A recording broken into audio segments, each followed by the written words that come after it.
Okay, so let's now have a look at reversing into a parking bay and then driving forwards out of the bay again, if you get this particular manoeuvre on your Part 2 test. So, with any type of parking, the core elements are always going to be the same. So very nice, slow, smooth car control, making sure you're not holding the car on the clutch and the brake at the same time, which can make the manoeuvre very juddery, and it's quite risky as well because you may be putting more power than you realise into the engine with the clutch pedal, and then suddenly you come off the brake and then you lunge forward or you lunge backwards, and obviously you could then be hitting something or somebody that you definitely don't want to hit. So accuracy, of course, is important. All four wheels must end up within the white lines, although you are allowed to do a little bit of readjustment if needed, but bear in mind that will likely cause you to get a driving fault or a minor error, and again that would be one of the maximum of 6 driving faults that you're allowed for your Part 2 test. So you don't want to throw away faults unnecessarily. And of course, absolutely crucial and critical, even if you're using a very empty, quiet area of the car park, then you still need to be totally aware of your surroundings at all times. Bear in mind, if you're in that area of the car park, and there's no reason why somebody else couldn't come into that area of the car park as well. So it's absolutely critical that you demonstrate to the examiner that you're fully aware of your surroundings at all key points, okay, and stop should anything get anywhere near you or be coming towards you that you think could be a potential risk or hazard. Okay, so I'm in a parking bay at the moment. I'm going to reverse out of this one, and then I'll show you 3 different ways that you can reverse your car into a bay. Now, ultimately, you can use whatever technique you like. The examiners really don't care what particular style of manoeuvring that you do, in terms of whether you do it at a 90-degree angle, 45-degree angle, or whatever it might be. Okay, as long as you're doing it slowly, smoothly, under control, your accuracy is good, and as I just said, critically, you're totally aware of your surroundings. So my advice probably would be go with the one that you find easiest and you're most confident with. But I'll give you 3 options, if you like, that you could choose from, and then you could either use one of your own if it's different to these, or you could use a combination of these, whatever approach you like really. But these are the sort of like the common ones, and I just want to use them to highlight some of the techniques that you can use, and also ones that you can then pass on to your students. Okay, so we're going to start off with what I call the 90-degree angle technique. Okay, so I'm manoeuvring myself out of this parking bay. I'll just go around in a little loop down the next lane, and for the 90-degree technique, what we want to do is start with the car well away from the bay that we're reversing into, like you would if you were driving forwards into a bay. Okay, because that's just going to give us more space and time to manoeuvre the car and do any little bit of readjustment that we feel we might need. Now, different instructors and trainers teach this in different ways. I'm going to use what I think is the simplest method for me to use and for me to explain to my students. So I'm going to start off with the parking bay that I want to get into, sort of with my shoulder line roughly in line with the middle towards the end of the bay that I want to get into. It's there or thereabouts. You don't need to be pinpoint perfect. So yeah, we're not going to use an absolute precise reference point along the door frame here. It's just roughly there or thereabouts. Then what we want to do is drive forwards 2 more spaces and then stop in the same position with your shoulder line roughly in line with the middle or towards the end of the second parking bay along from the one that I want to use. So again, as always, because we've brought the car to a stop and we're about to get it moving again, just have a quick check all around, make sure it's safe, and then we're driving two spaces further forward. Okay, so that's 1.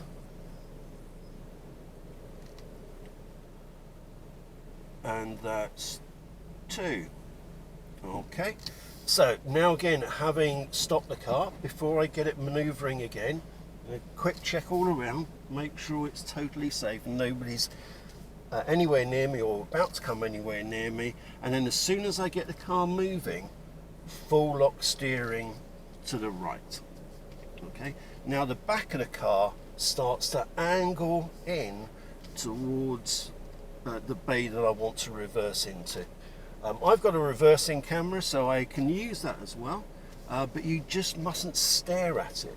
Examiners are more than happy for you to use any driving assistance aids that you've got on the vehicle, as long as you're not wholly reliant on them. Now if I look down in my right door mirror, I can see the right hand line of the bay that I'm trying to get into, and if I look in my left door mirror, I can see the left line as well. I can see the coloured lines on my camera are now within the lines of the bay that I'm trying to get into. Just a little bit of tiny readjustment, keep checking all around, making sure it's safe and it's clear. And then I'm just going back pretty much in a dead straight line until the front of the parking bays, or if there was an imaginary line joining up all of the front of the parking bays, it disappears just under this wing mirror here, and that way I know the front of the car isn't poking out from the bay and the back car isn't too far back either. So I've clearly got all 4 wheels within the white lines. Because all of the parking bays in this car park are lined up with each other, I can now use my door mirrors as well to see that I'm nicely lined up. So no need for me to open a door and check, but if I wanted to, don't forget, always neutral, handbrake, use the Dutch reach, open a door, have a quick little peek just to make doubly sure. If you do need to readjust, then just make sure you're checking all around first. It's safe to manoeuvre. Get the car moving forwards. You can do any readjustment you need going forwards. You don't have to do it in reverse. Check all around, make sure it's safe, and then just back yourself up again. Again, you're using those reference points to help guide you into the bay so you know the front and the back aren't sticking out. Job done. Okay. If we wanted to reverse the car into a parking bay on the other side using the same technique, then pretty much it's identical. I'll give you a very quick demonstration of it now. So again, we'll just drive round in a loop. Help if I got it into gear first, didn't it?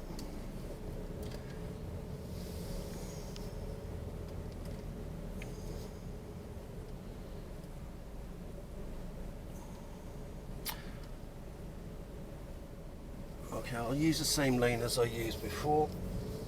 Again, just being aware of my surroundings. So this time I'm getting the car well away from the parking bay that I want to reverse into. Again, keep checking, making sure it's safe. Identify the bay that I want to use and get myself or my shoulder line roughly in the middle or towards the end of the bay, and again that's going to be different for different people depending on your size, shape, seating position, etc. Then I'm going to go 2 further forward from that after checking all around and making sure it's safe. So that's 1 and that's 2. Again, quick check all around, making sure it's safe. Full lock steering to the left as soon as the car starts to move. Again, if you have a reversing camera in your car, by all means use it. Just don't rely on it. Don't keep staring at it. Safety is more important than accuracy. Now I can see a line clearly in my right door mirror, align clearly in my left door mirror, and again, because all of the car park spaces are lined up with each other, I can use what I can see out the front window to help with my alignment as well. Okay, again with this imaginary line joining up the front of all of the parking bays, I now know I've gone back just far enough and I'm completely in. Okay, so that's the 90-degree technique, if you like. So let's have a look at the 45-degree technique. Again, checking all around, making sure it's safe.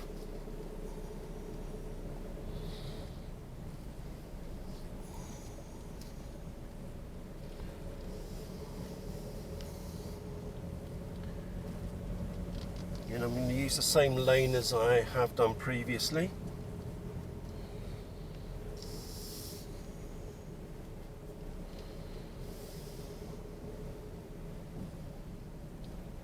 Now this time I want to get tight up to the bay that I want to reverse into. And then I stop when again my shoulder line is in the middle towards the end of that particular parking bay. So I'm going to reverse into this one that's now directly next to me. Okay, so having brought the car to a stop, I'm going to check all around and make sure it's safe before I spin the car away from the bay. Now you'll notice I've used dry lock steering there, and that's absolutely fine. Okay, it's not going to pick you up a driving fault on your Part 2 test. Okay, I know it's not recommended that we dry steer and try to avoid it when it isn't necessary, but you know as drivers, sometimes really it's the only sensible option that we have available to us. Okay, so we're going to again check all around, just been waiting for a few seconds, and then let the car angle away, full lock steering towards the bays on the other side. Now of course if we imagine we had cars in all of those bays, we're going to come to a stop before we hit them, which is about there. Okay, now if I have a look over my right shoulder, I can see just the back corner of the bay that I want to get into, and I can see almost all of it but at an angle in my door mirror. Okay, nothing useful seeing in your left door mirror, but as always we now need to check all around before we get the car maneuvering again. Now to begin with, I'm going to work mainly in terms of my accuracy with my right door mirror. Again, if you've got a reversing camera like I have, then by all means use that, but again, to repeat, don't stare at it. Okay, because if you're looking there, you're not looking anywhere else. And risk and safety, you know, are more important than accuracy. You can always realign if you need to. What you can't do is unhit something you've just hit because you haven't been looking. Again, on my digital speedo, the car is registering 0 miles per hour, although as you can see clearly the car is moving, but it's moving that slow the digital speedo isn't even picking it up. Okay, and then again using the same reference points that we pointed out previously to know when I'm fully in the bay, I'm not too far out the back, I'm not too far out the front, and I'm definitely within the white lines on either side. Okay, so again, same 45-degree technique, but this time from the other direction.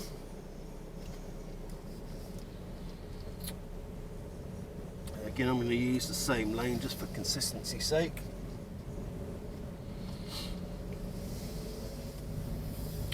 Keep being aware of my surroundings at all times. As you'll see, it is a very, very quiet car park, but I'm here, so other people could come in as well. Now this time I'm going to reverse into a bay on the left hand side of the car, so I'm going to get tight up to the bay that I want to back the car into. And again, I'm going to stop myself where my shoulder line is roughly in the middle of the bay that I want to get into, there or thereabouts. Okay, quick check all around, make sure it's totally safe. Full lock steering to the right. checking all around, making sure it's safe, keeping an eye on what's going on, being prepared to stop and pause if I see anybody moving anywhere near me, either in a car, on a bike, or on foot. Okay. If I look in my left door mirror, I can see pretty much all of the bay that I want to get into, albeit it's at an angle. Nothing really useful for me to see in my right door mirror at the moment, and again I can use the reversing camera that's going to help me if I've got one to use. Okay. So now as I start to go back in to the bay, I can use a combination of my camera and my left door mirror. If I lean up in my seat, I can see the left hand line in that door mirror. Now I can see the right hand line in this door mirror. Keep checking all around, making sure it's safe. And also if I look out the front window now, again, because all of these parking bays are lined up with each other, I can use those for guidance as well. Okay, let's take it back as slow as I like. You don't get any points or bonus points for doing this quickly. They'd much rather you do it slowly, safely, and nail it first time. Okay, and then of course you would be able, you'd be asked to drive forwards and then carry on the rest of the test. And again, just make sure you're checking all around first before you get the car off and running again. Okay, and then one final way that you can do this, and a lot of people think this is cheating and that you're not allowed to do it on your test, but you are. Okay, if you actually read the guidance notes given to examiners that tell them what they effectively can and cannot do with regards to the driving test and what candidates are allowed and not allowed to do, then you'll see it sort of clearly stated there.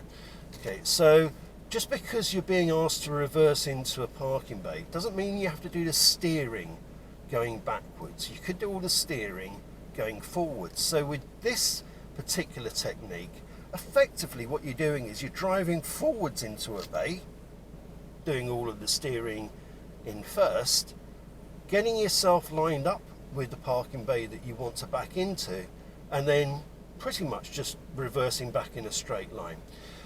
Because again, you still need to demonstrate the skills that the examiner is looking for. Smooth, slow car control, being totally aware of your surroundings at all times, and ending up with all four wheels clearly within the white lines and as accurate as possible. Okay, so again, checking all around, making sure it's safe.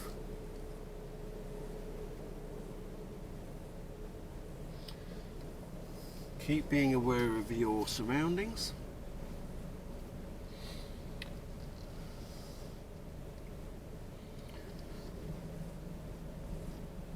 Okay, so as with the 90-degree technique or the forward bay parking technique, you want to start off well away from the bay, directly opposite the one that you are wanting to back into, if that makes sense. Okay, so check all around.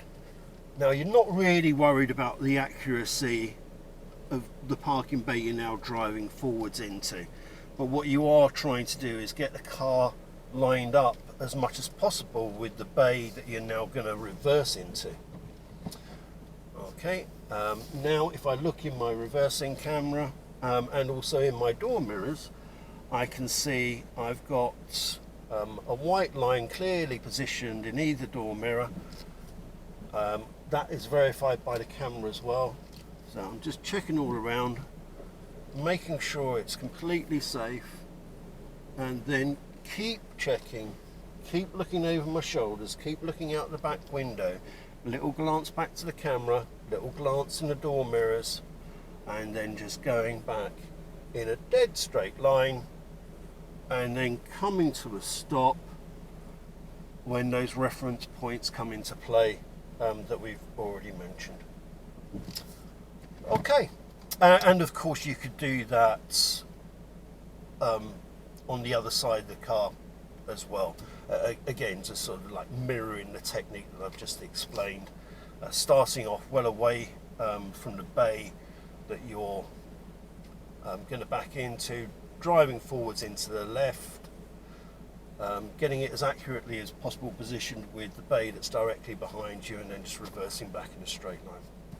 Okay, so hope those little videos have helped you, given you a few tips and highlighted the things that the examiner is looking out for.